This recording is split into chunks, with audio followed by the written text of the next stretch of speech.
Hi, Ralf. Congratulations on the win tonight. Did you feel somewhat fortunate still to be level at half time? Yes, I think we have to be honest. Without David and his brilliant saves, it would have been difficult to have a clean sheet at halftime. The first half was not good. We were second best in almost all aspects of the game. Sloppy passing, not strong enough in the center of the pitch, in the tackles. We were losing almost all 50-50 situations. We didn't win a single second ball in the first half. If we had a few counter-attacking situations, we were almost a little bit too nervous on the ball. But we also have to admit that there is an opponent on the pitch, and they played extremely aggressive, extremely brave, pressing us high. And those were all the aspects that we spoke about at halftime. So in the second half, we did things a lot better.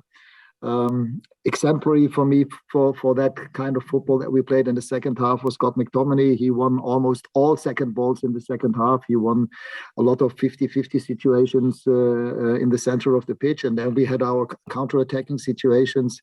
And in the end, we could have scored 4 or 5 goals. But again, I have to admit, after the first half, we couldn't have complained if we had been 2-0 down.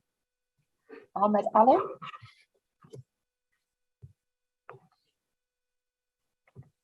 Sorry, you're on mute. Hi, hello. Ralf, obviously today we saw Bruno got himself 2 assists in that number 8 role and kind of played well. Do you prefer him more in that number 8 role than number 10? Yes, I think most of the top teams in Europe and also in England play in a 4-3-3. I think for him it's better than being pinned to a number 10 position, because he can then make himself available in different areas of the pitch, not only in the center of the pitch. For me, he's not a wing player, but I think in this position as an 8, he can find the spaces himself. I think he can sniff the moments in which areas we have to play the ball to him, and he can make himself available. And therefore, I think this position as an 8 is almost perfect for him. Ben Hansen? Hi, Ralf. I've got to ask you about Cristiano's reaction when he came off. Do you have any issue with his reaction? And what did you feel the need to speak to him about on the bench? We saw pictures of you having a chat with him there.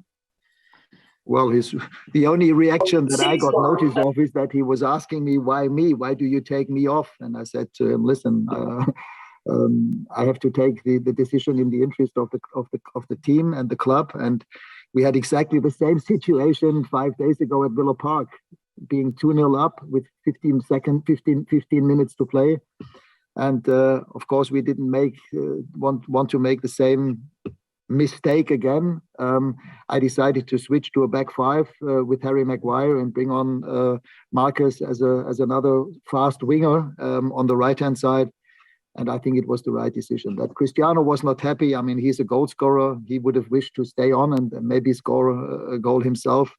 But for us, it was more important to be compact, to make sure that we have enough legs and enough also strong headers to defend their free kicks, their set pieces. And when we had scored the 3rd goal, I said exactly that to him. I said to look, Cristiano, I understand that you're still ambitious and you want to score yourself, but maybe in a couple of years when you're a head coach yourself, you will hopefully take the same decision and be in the same role that I was today after 75 minutes. Hi, Ralf. Congratulations on the win. I just wanted to ask, what was it about Brentford's performance that kind of impressed you the most, and how did they make it so difficult for you in the first half? The way that they played, they were extremely aggressive, extremely proactive, brave. The way that they played with a lot of physicality. I mean, we knew that from the start. Of course, we saw them play in other games at home. And it's no coincidence that they beat teams like Arsenal, for example, and dominated them.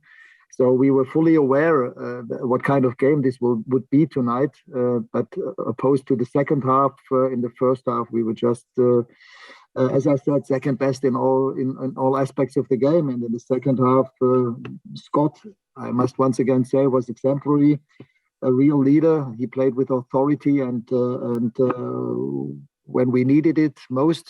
And I think that had almost a positively contagious effect on all the other players in the center of the pitch. And by winning those duels in the second half, we had our counter-attacking situations ourselves, and we knew that they were weak in moments when we could play with speed and tempo towards their goal and making their back three drop back and bring them into one-on-one sprinting duels. We knew that we would be better in those areas of the pitch.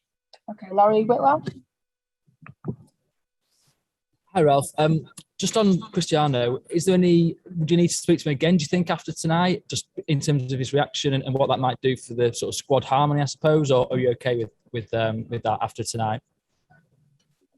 Well, as I said, it was exactly what I have seen, or what I have realized was exactly what happened. Of course, I didn't expect him to hug me after being substituted. I know how players like those goal-scoring players, how they think and how they tick. But again, I have to take my decisions in the interest of the team and the club. And this is exactly what I told him. And I have no issues whatsoever with Cristiano. But again, he came back from a little injury. He didn't train for 1.5 weeks. And being 2-0 up with 50 minutes to play, having players like Marcus on the bench and even Anthony Martial, why should I not make use of that? And that's why I would always do it again in a situation like that. Okay, sorry, we do have a flight to catch. So last question from Mike Walters.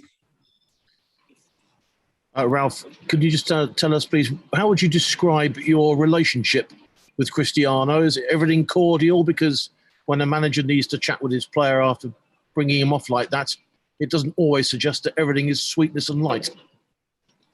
I'm here now. I've been here now for 6 weeks. I never had any kind of issue with Cristiano. We spoke before the Villa Cup game and before the league game against Aston Villa. He told me that he had a little issue with his hip flexor. And we agreed between the two of us that it would be better to make sure that he has no problems with that kind of injury anymore. That's why he was not part of the squad in those 2 games. Today he was available again. That's why I played him from the start.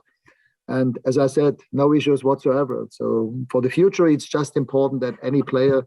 The most important thing is that we win games, and this is first.